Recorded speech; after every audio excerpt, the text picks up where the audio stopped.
practice and getting more knowledge and more understanding. Thank you for coming here. Welcome.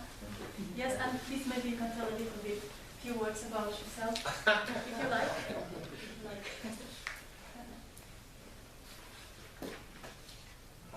So good evening everyone, and welcome here to this weekend event titled Insight into Reality.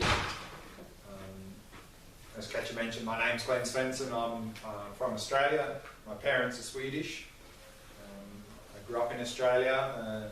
My profession before was I worked in IT for quite some years, and then I did my first course in Buddhism about 22 years ago in Dharamsala in India, and then I went on to do a 7-year study program in Buddhism in Italy. I finished that master's program in 2004, did about a year of retreat after that, and then for about the last 12 years I've been teaching Buddhism and meditation, mainly based in India for quite some years, and now the last 2 years I'm based here in Europe, so you might see me coming back again sometime in the future. So I'm very happy to be here and very happy to lead this weekend, and it's one of my favourite topics, this insight into reality. So just to have a look, a bit of an overview of what we're going to be covering this weekend. So this evening we've got 2 hours, so we're going to have like 2 sessions with a little break in the middle. So this evening we're going to have a bit of an overview and introduction into this practice of insight into reality.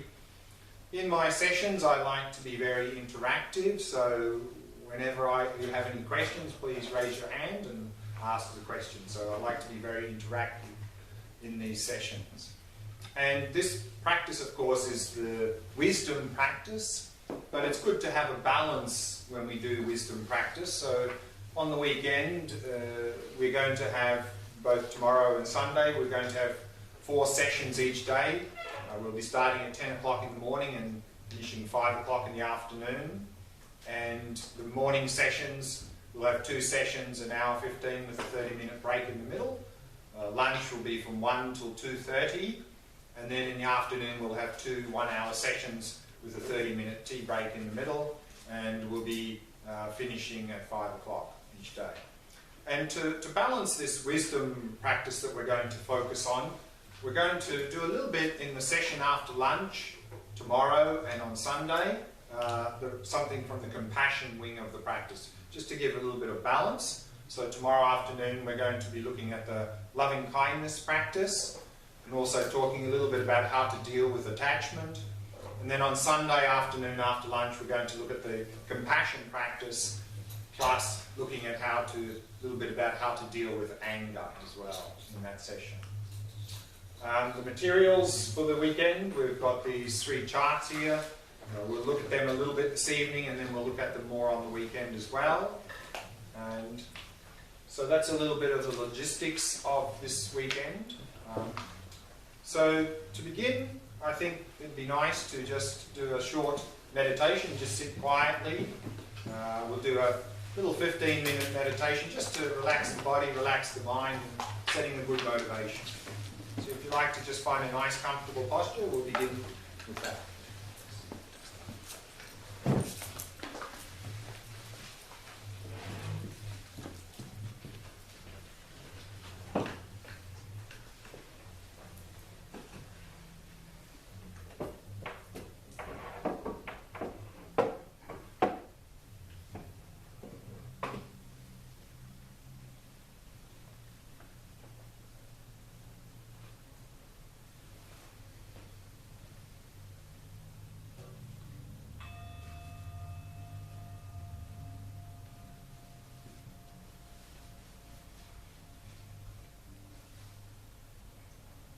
Allowing your awareness to descend into the body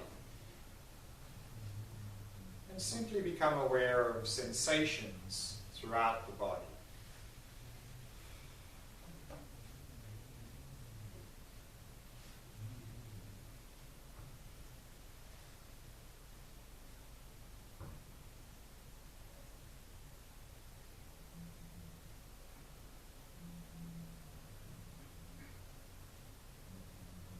if you notice any areas of tightness or tension in any part of the body, then use the out-breath to relax and release that tightness or tension as best you can.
Bringing your awareness to the area of your face and soften and relaxing all the muscles in the face.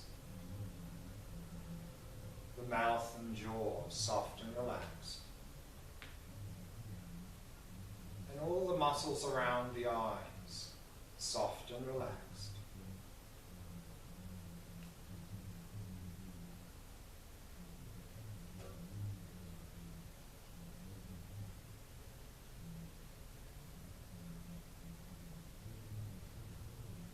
In this way, allowing the entire body to become completely relaxed, completely at ease.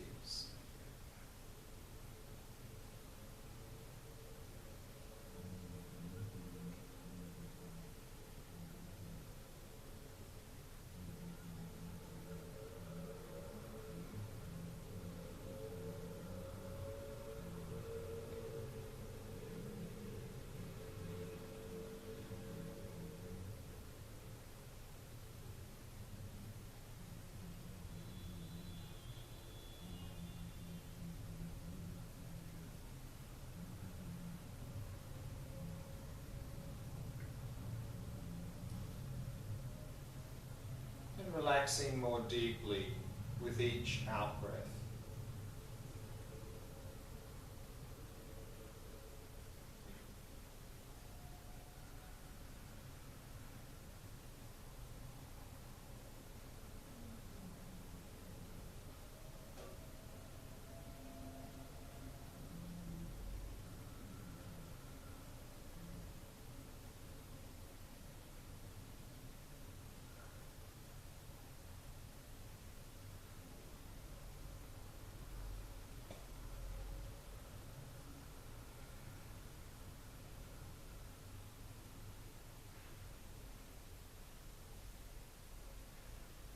Allowing the breathing to settle into its natural rhythm.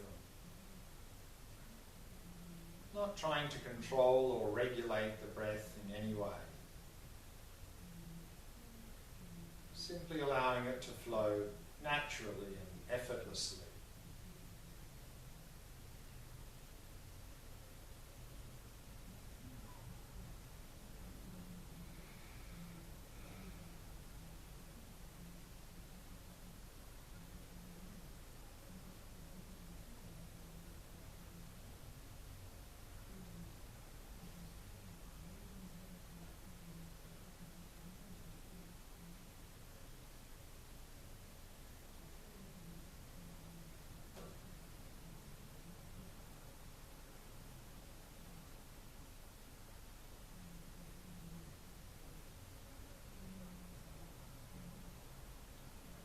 And give yourself permission to let go of any hopes or fears, worries or concerns about the past or the future.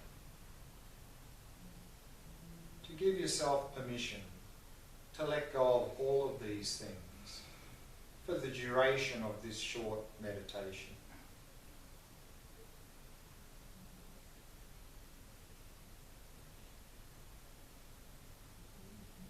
And simply allow the mind to come to rest in the present moment. And simply focus on the sensations of the breath throughout the body.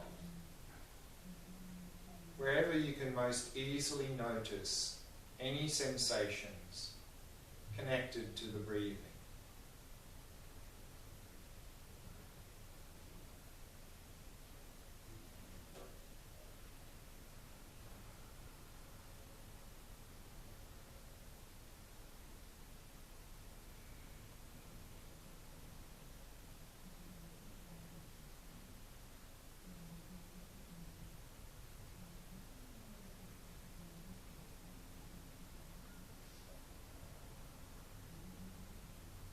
Simply focusing on the sensations of the breath in any part of the body where you can most easily notice sensations of the breath.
Find that you've got distracted from the breath, then no need to get frustrated. Simply, the first thing to do is relax, and then release the distraction, and very gently return to focusing on the breath. So relax, release, and return. Each time you notice you get distracted, simply keep coming back to the breath again and again, patiently and happily.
then think about your motivation for coming here this weekend.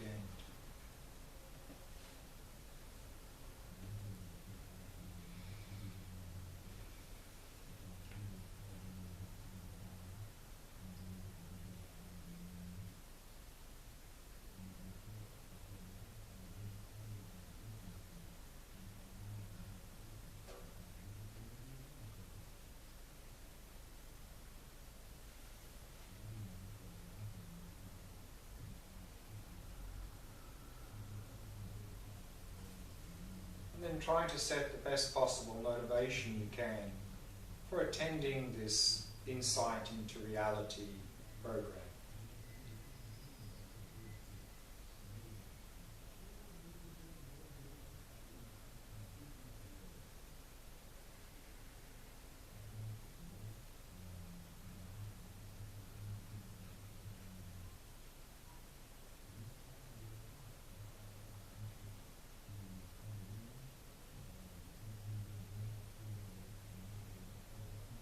And trying to expand your motivation out to include others. That you're not just doing this for your own benefit, but that you're doing it so you can be of more benefit to those around you.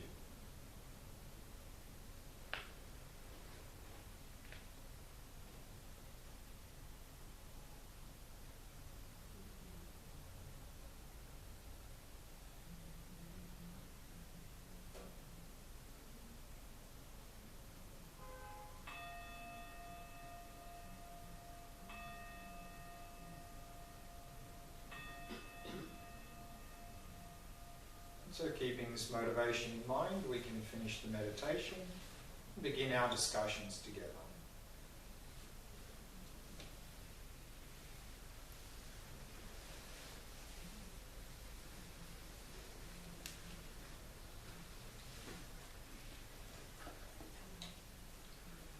So this topic here, insight into reality, this word here, insight into of the original Sanskrit word vipassana.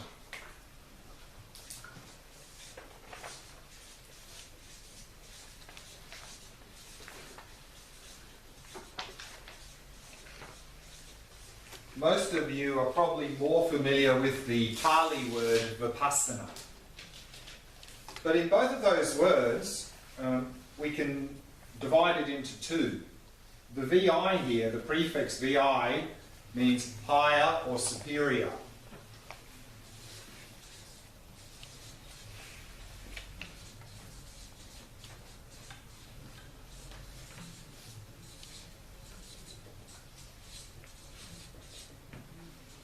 And pasana or pasana means to see.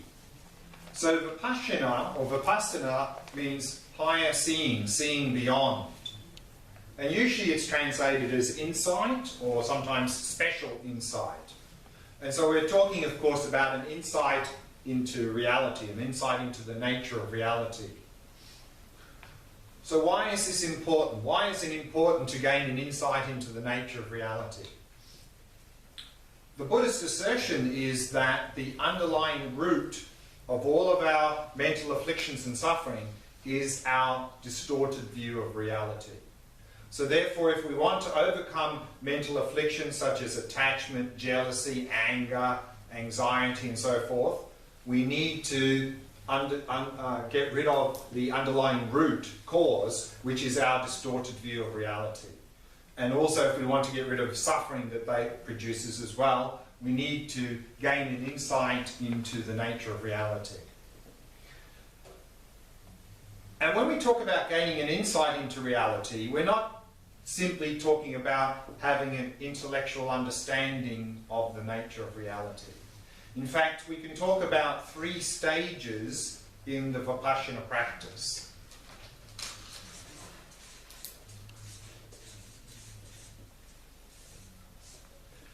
And here, I like to use the Tibetan words because they're very short. There's a Tibetan word go, and go means intellectual.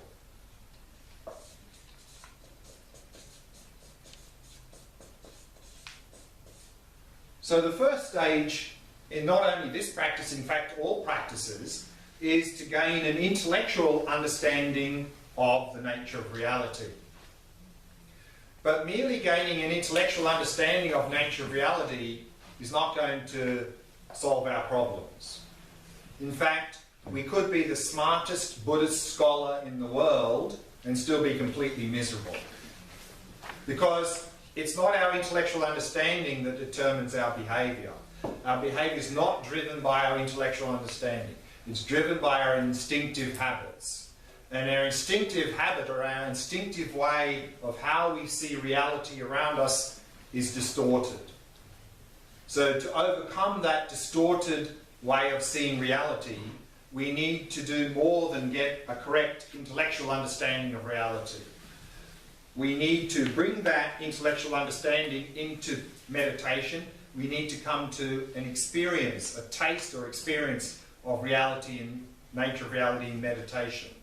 That's the second stage.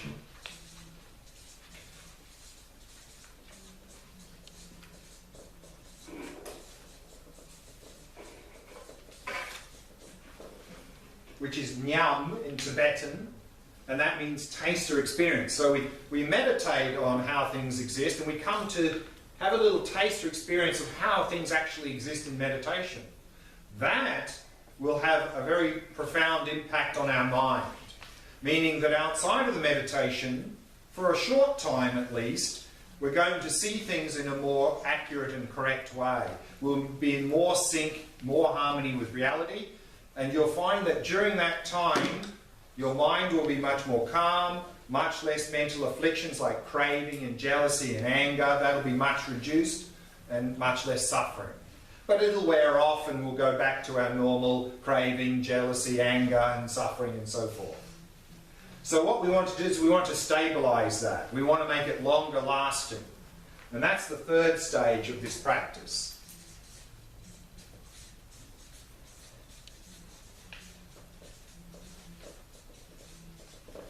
And that in Tibetan is tok, and that means realization. We need to come to realize directly how things exist in meditation. So this is what we want to achieve in the Vipassana practice. We want to get to this point here, to have a direct realization of how things exist in meditation. That will be a very stable experience, a longer lasting experience, and it's through realizing the nature of reality that we can start to overcome our mental afflictions and suffering. So in this weekend, what we're going to do, of course, is we're going to first start to gain an intellectual understanding of how things exist, and then we're going to bring that into meditation, and we're going to look at how to meditate on the nature of reality, to come to have a taste, and then we're going to look at how to move to gaining a direct realization, and then through that we're going to look at how we can then progress along the spiritual path to overcome our mental afflictions and suffering. So this is what we're going to be sort of looking at. So the training, the Vipassana training we're going to look at this weekend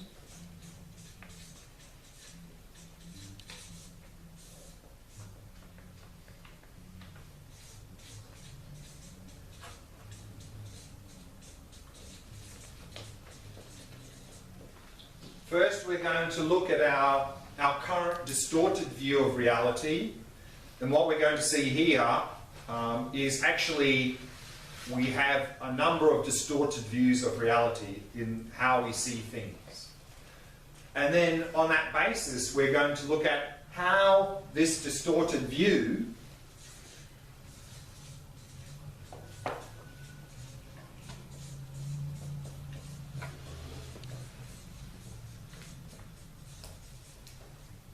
we're going to look at how our distorted view of reality is the root cause of all of our mental afflictions and suffering.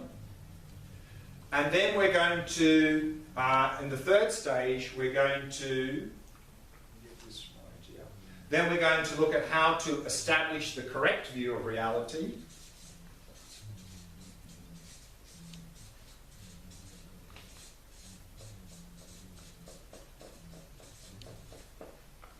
So again, this is to gain an intellectual understanding of the nature of reality. Then, of course, on that basis, we're going to look at how to meditate on that.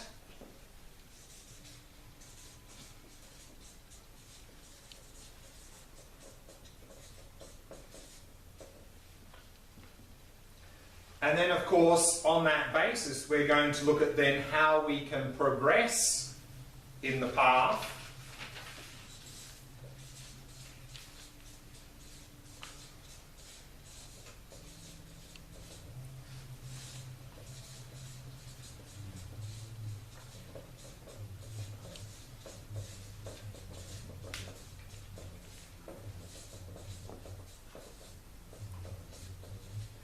And then we're going to look at how to integrate this practice into our daily life. Because any practice we do has two parts. You know, often I hear people who sort of following the Buddhist path, you know, they talk amongst themselves, they say, one person says to the other, oh, when do you do your practice? And the other person says, oh, I do it every morning at 6:30 for half an hour.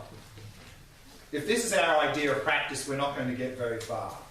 Because if all we do is we do a little bit of meditation every morning, which is good, if that's all we do though, and we jump up and run around like crazy for the rest of the day, in our normal bad habits, which one is going to win out? Half an hour of meditating or 14 hours of running around in a mindless way throughout the day? So therefore, any practice we do, we need two parts. We need to meditate, to internalize, to bring the correct understanding into experience, but then we need to integrate it into our daily life to make progress. So we need both of these elements. And so we're going to look at both of those, how to meditate and how to integrate. But first, of course, we're going to look at how to establish the correct view. But what I'd like to do this evening is focus mainly on these first two, is have a look at our current view of reality and how we distort it, and how that really is the root of our mental afflictions and suffering. And then tomorrow and Sunday we're going to look at how to establish the correct view of reality, how to meditate on that, how we can progress through that meditation, and also how to integrate into our daily life. Particularly this one we're going to look on Sunday afternoon. So that's the program. So let's begin by having a look at our current view of reality.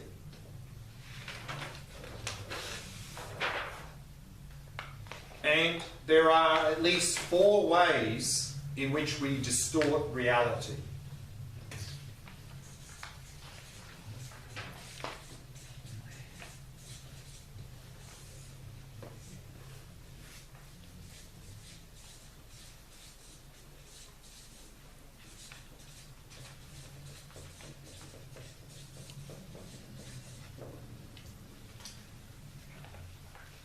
The first way in which we distort reality is that we see things which are changing as unchanging.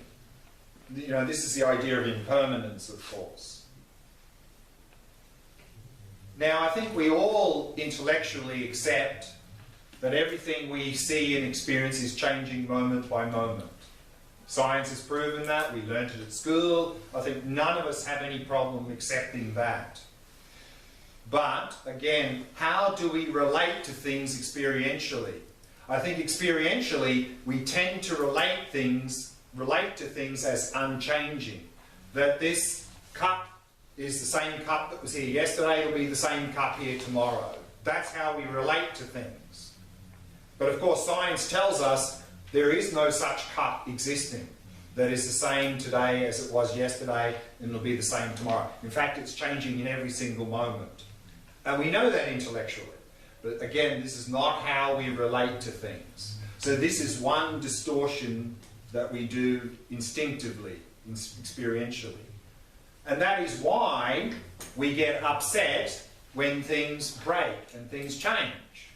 Because instinctively we have this expectation that it's quite stable, not changing. And that's why when it suddenly changes, it breaks or something, we go, ah, because we weren't expecting that. because experientially we were expecting it to continue. And that's why we suffer, of course. And often we feel we suffer because things change. But that's not true. We suffer because we don't accept the law of change. If we could accept the law of change experientially, not just intellectually, our life would be dramatically improved. Dramatically. So already, if we could fix this, our lives would be dramatically better than they are now. But this is just the first distortion. Then we have another distortion.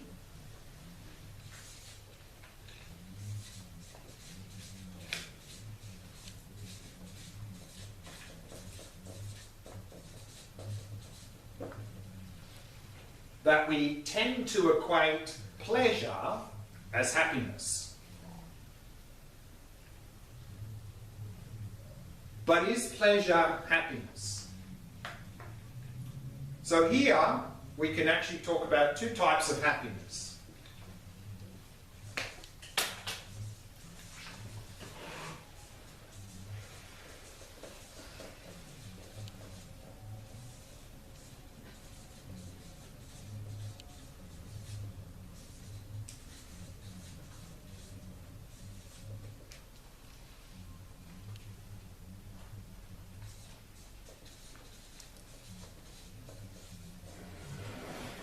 We can have what's called pleasure or temporal happiness and genuine happiness. And so pleasure is called temporal happiness because, as the name suggests, it's transient. This pleasure that we experience, of course, is a stimulus-based happiness. We have some sort of stimulus and we have a pleasant experience. Therefore, it's called conditioned happiness. We need some sort of condition for it to be there. So by its nature, it's transient, temporary. Also, it's unreliable because we can't just click our fingers and have a pleasant experience whenever we want one. It needs a stimulus. If there's no stimulus, there's no pleasant experience. But also, if we look very closely at those pleasurable experiences, we'll see that they're not even in the nature of happiness. Because if those pleasant experiences were in the nature of happiness, it would mean the more we engaged in them, the more happy we should become. But we know from our own experience, if we overindulge in our pleasurable experiences, they don't make us more happy. In fact, they often bring a lot of unnecessary suffering. We eat too much, for example, we eat too much of our favourite piece of chocolate cake, or we spend too long out in the nice warm sunshine, we get sunburned, dehydrated. So what we can understand is these pleasurable experiences are relative experiences. Whereas genuine happiness is not a stimulus-based happiness. It's a state of inner well-being that does not require any particular stimulus to be there. And so in Buddhism, when we talk about happiness, this is what we're talking about, genuine happiness. But what we do is we equate pleasure as happiness. And we are hoping that these pleasurable experiences are going to give us some genuine, lasting happiness. That's the problem. Of course, what happens then is we end up with craving and attachment to pleasant experiences. And of course, with that craving and attachment for pleasant experiences comes worry and anxiety about not getting them, not getting enough of them, losing them, frustration when we don't get them, overindulging when we do get them, and thereby inducing a lot of unnecessary suffering. And then often a lot of dissatisfaction and disappointment when they don't live up to our expectations. So therefore, equating pleasure as happiness just leads to a lot of suffering. So we need to correct that, of course, we need to understand that there are these two types of happiness.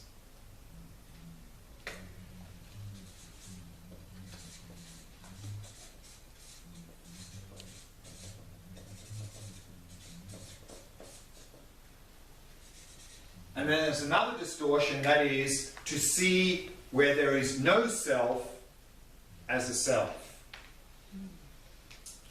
What that means is that now we feel as if there's a me here somewhere that's more than just the body and the mind. And that's what's called self. Self is an overinflated false sense of me. And we instinctively have this. We instinctively feel that somewhere here is a me that is something more than just the body and the mind. And we have that in our language. We say, I have a body, I have a mind. As if there's a third thing, something extra, this me that has a body and has a mind. And that's how we relate to ourselves. That view of me, of person, is grasping to what's called self. And so there is no self to be found here, but we believe instinctively there is this self here. Of course, we're not saying there's no me, no person. There's no Buddhist tradition that says there's no me or no person. We're just trying to work out how we exist. Now we have a distorted way of how we feel we exist. We overinflate the sense of me. We grasp onto this self. That's a distortion. And we'll look at that in a little bit more detail tomorrow morning. And then lastly, and this is going to be the main thing we're going to focus on in the next 2 days,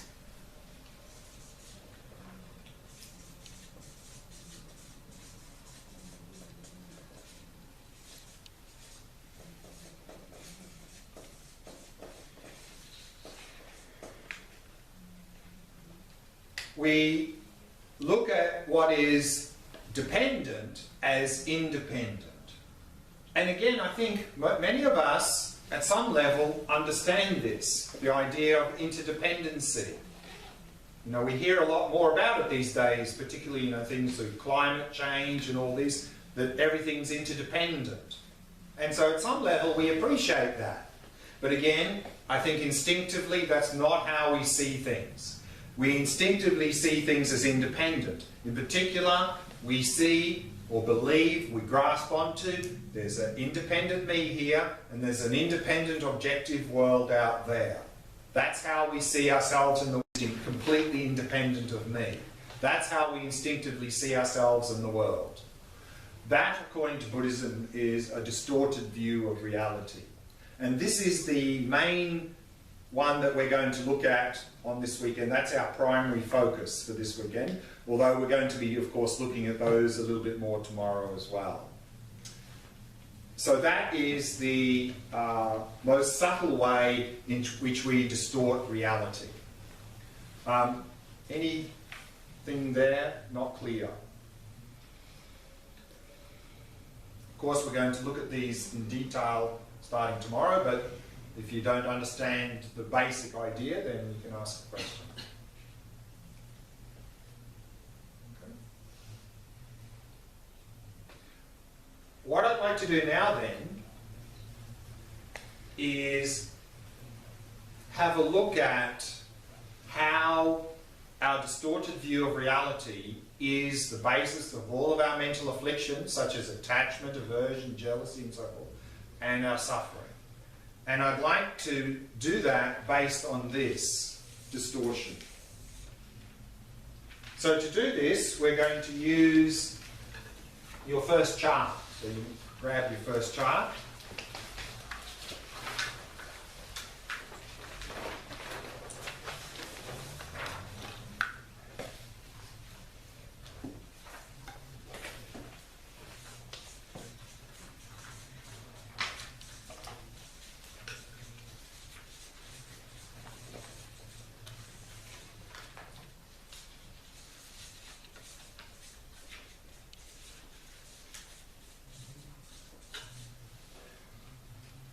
So the first stage of the process, we have here what's called seed of ignorance.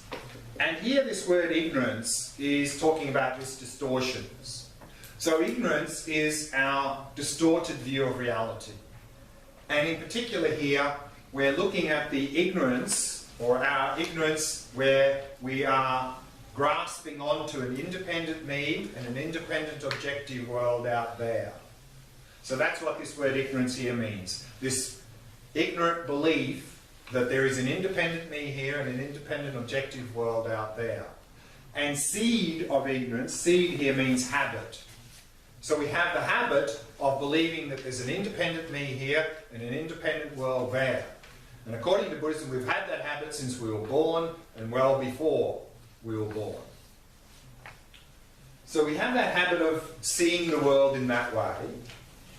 And then when we look out on the world, everything we see appears to exist independent of us.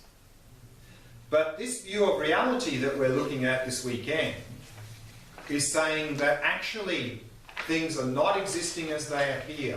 There appears to be an independent objective world there, but that's not how the world exists. In fact, there appears to be this subject-object duality. There appears to be me here, world there. Subject-object duality.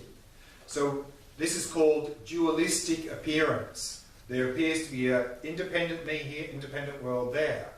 But this view of reality we're looking at is saying this is deceiving us. So this is called mistaken dualistic appearance.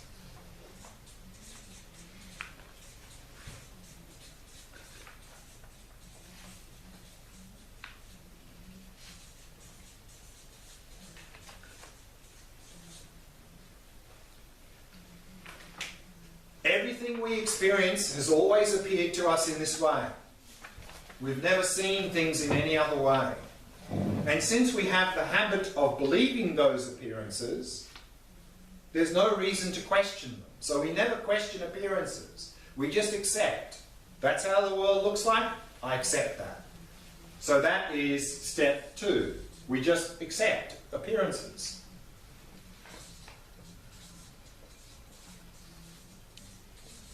Which is ignorance. So we're actively grasping onto, yes, there is a me here, there's an independent world there.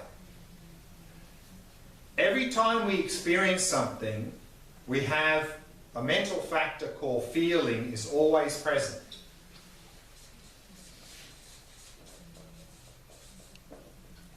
And the word feeling in Buddhism doesn't mean emotion. That's normally how we use the word feeling, to mean emotions. But in Buddhism, when you see the word feeling, it doesn't mean emotion. Feeling simply is experiencing things as either pleasant, unpleasant, or neutral.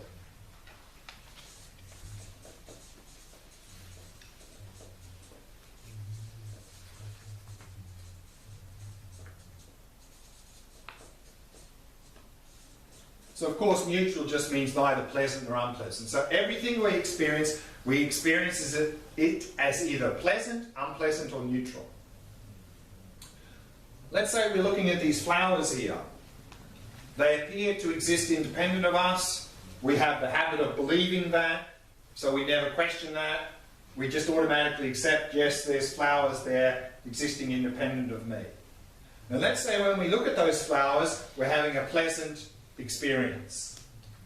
That pleasant experience, together with the belief that those flowers are independent of us, will naturally lead me to assume there must be some attractive quality there that's causing my pleasant experience. So we're going to see these as inherently attractive or attractive from their own side. And according to this view of reality, this is a misconception.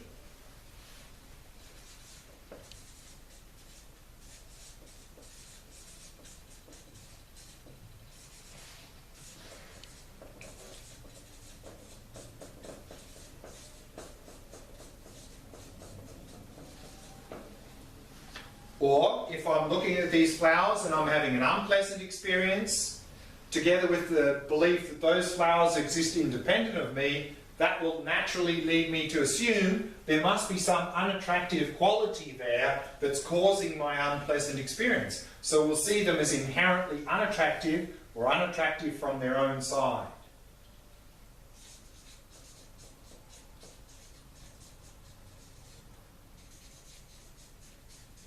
Or if I'm having a neutral experience, that will lead me to assume they must be inherently neutral quality. So once we get to this third step, the fourth step easily follows. Again, let's say we're having a pleasant experience when we see these flowers. And we're seeing them as inherently attractive. They're attractive from their own side. In other words, the beauty is there. I like pleasant experiences. I want pleasant experiences. Those flowers seem to be causing my pleasant experience. I want those flowers. Attachment.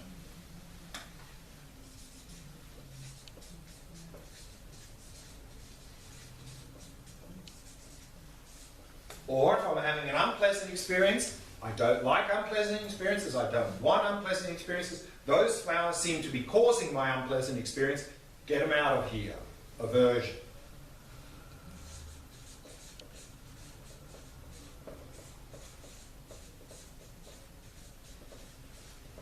Or if I'm having a neutral experience, that will simply reinforce my false belief that those flowers exist independent of me, which is ignorance. But here, often the word we see is confusion.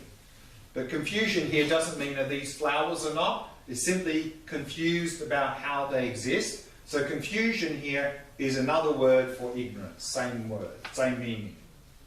So these are the way in which we react to the flowers based on this false view of reality.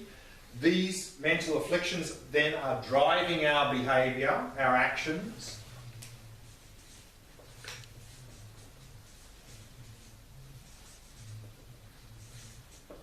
And from a Buddhist perspective, every action we do that is motivated by a mental affliction has a result, a consequence. And the results of our actions are our various experiences. And therefore,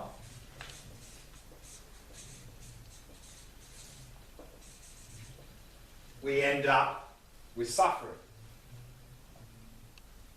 And this word suffering is a translation of the Sanskrit word dukkha, which I want to talk a little bit more about later.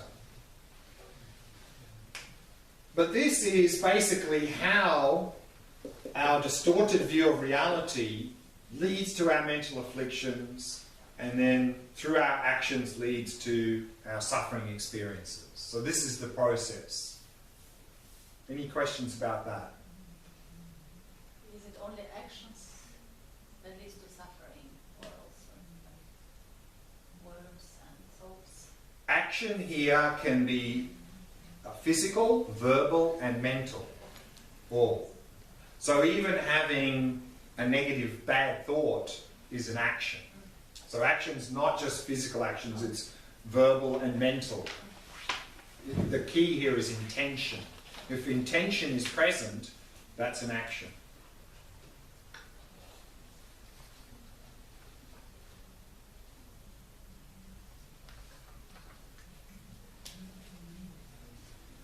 If we have a pleasant experience when we see these flowers, we see them as beautiful, where's the beauty? Normally we think the beauty's there, don't we? But if the beauty is there, it would mean everyone who saw those flowers would have to see them as beautiful. Assuming their eyes are not damaged, but if they saw them, they'd have to see them as beautiful because the beauty's there. But we know that's not the case. And this is what this view is saying. There's no beauty to be found there at all. But then, often what people misunderstand that when we say the beauty's not there, then one of two things, I'll either say, oh, then there's no beauty at all, or we're just simply fabricating it. And that's often some modern philosophies say that, understanding that the beauty's not there. They often say that the beauty is completely fabricated. Sometimes we hear the expression, beauty is in the eye of the beholder. Depending on how we understand that, that can be this correct view of reality. That the beauty only comes from the interaction between us and the object through our experience. There's no other beauty. But of course, we're not saying we're just making it up. We're not fabricating. It's not just some sort of hallucination. That's the other extreme. So in this view of reality, which we're going to be looking at this weekend, the challenge is to find what's called the middle way between two extremes. The extremes that we using this example, the two extremes we're trying to avoid is the beauty is there, and the other extreme, there's no beauty at all. Nothing really exists. We have to find the middle way between those two extremes. And that's what we're going to be looking at this weekend.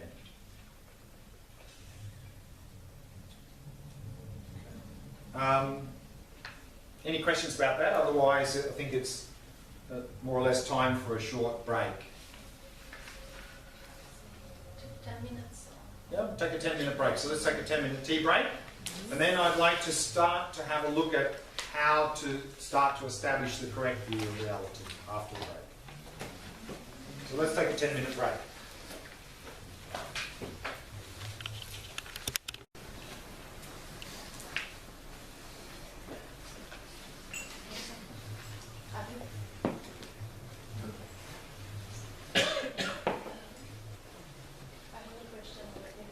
Already, good. Yeah, because you said something about action, and it is also you said something about motivation. And the motivation is this attachment, aversion, and confusion. Is that when you call it motivation, or what is it? Well, in this suffering its causes chart,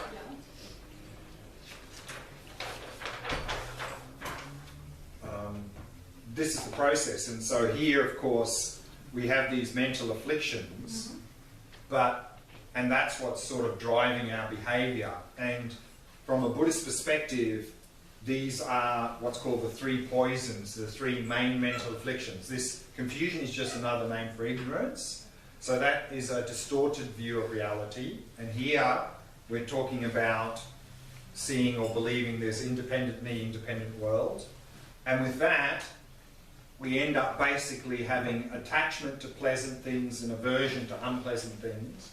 And then all the other mental afflictions, such as craving, jealousy, anxiety, and all that, come out of one of those or a combination of them. And then this is what is driving our behaviour. And of course, within those mental afflictions, or within any action, there's another mental factor called intention.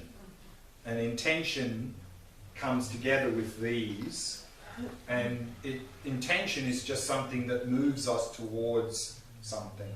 So this is what we normally talk about in terms of actions, the key element, intention. Could you say that attachment is an intention, or is it something else?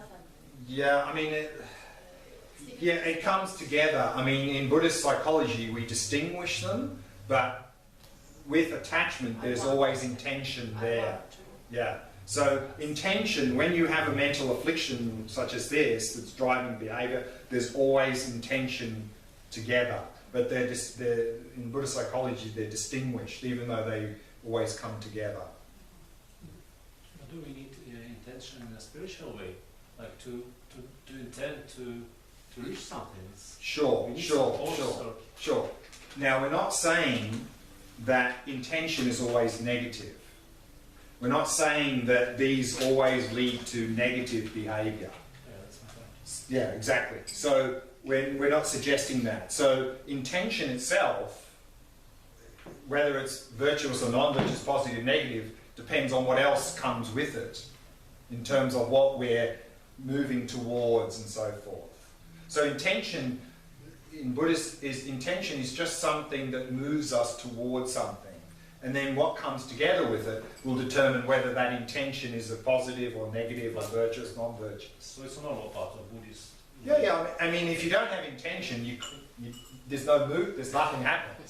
So we're not saying we've got to get rid of intention. Just to see that way.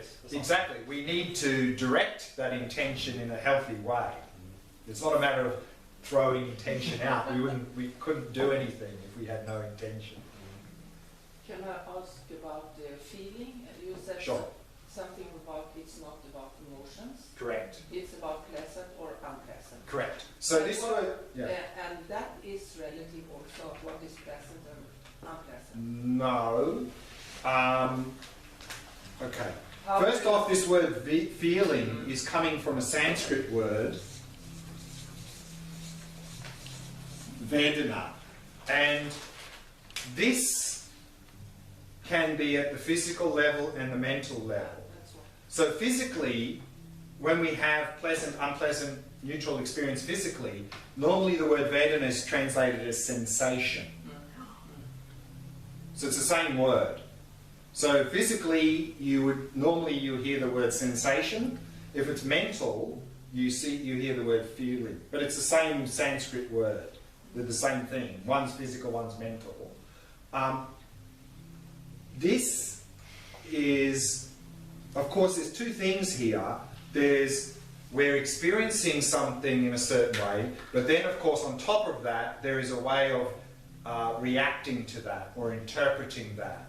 So we're talking about the initial experience. The initial experience. Because that initial experience, of course, will provoke all sorts of reactions and interpretations and stuff. That comes on top of that initial experience. With that comes on top would be what you would call emotions, anger, jealousy, or how would you define emotions? Yeah. Again, generally in Buddhism we don't talk about... Actually, there's no word for emotion in Buddhism. Things like anger and jealousy and so forth, the way they're defined in Buddhism is they're not emotions. Because in Buddhism, what is key is not the expression, but what is underlying those expressions. So generally things like anger is really what's underlying is the intention to harm, not the fact that we're speaking loudly and have a red face and so forth. That's not of any interest really. It's what's underneath is that. And also what we're going to find tomorrow and Sunday when we talk about loving kindness and compassion. Usually love and compassion for us are emotions, no? Usually. In Buddhism they're not emotions, not how they're defined. They are aspirations. Like love or loving kindness is the aspiration to be happy. Compassion is the aspiration to be free of suffering. So that's the key. It's not... So emotions is what sort of is an expression, but and there can be many different expressions, but what is key is not so much how things are expressed, but what is the driving force underneath. Is that healthy or unhealthy? That's sort of where Buddhism sort of looks more closely there, because that's the thing we need to pay attention to. And of course, another question along that. Sure. Just coming back to, should be no intention. If you look at the part attachment, can you be attached to your practice? Oh, absolutely. And attached to good things, if you like. Yeah, and as we're going to see, we're going to look at that a little bit tomorrow afternoon when we look at loving kindness. And attachment is something that we need to eliminate 100%. Of course, it's better probably to be attached to spiritual practice than attached to drugs and alcohol, for example. Maybe that's a slight improvement, but even having attachment to meditation, attachment to achieving some goal is creating problems for us. It's going to block us. So we need to get rid of attachment 100%. And then, of course, when that's said, people have a lot of doubts and concerns, and we'll address those tomorrow afternoon. But of course we're not saying not to have any aspiration. So there's a, here we need to be again careful with terminology. Often the words create a lot of confusion. Like you often see the word desire, and often the word desire is, in Buddhism, is used synonymous to attachment. So, often you hear people say get rid of desire 100%. But then people think that means have no aspirations for anything. But that's not how the word desire is used in that context. So often when we see these words, we have to then dig a little bit and say, well, when that person uses the word desire, what does he mean? Does he mean aspiration, or does he mean craving and attachment? And that's where often a lot of confusion comes. Because one of the problems is that a lot of these terms in Sanskrit, the original Sanskrit, is very precise in meaning. But then when you translate them into English,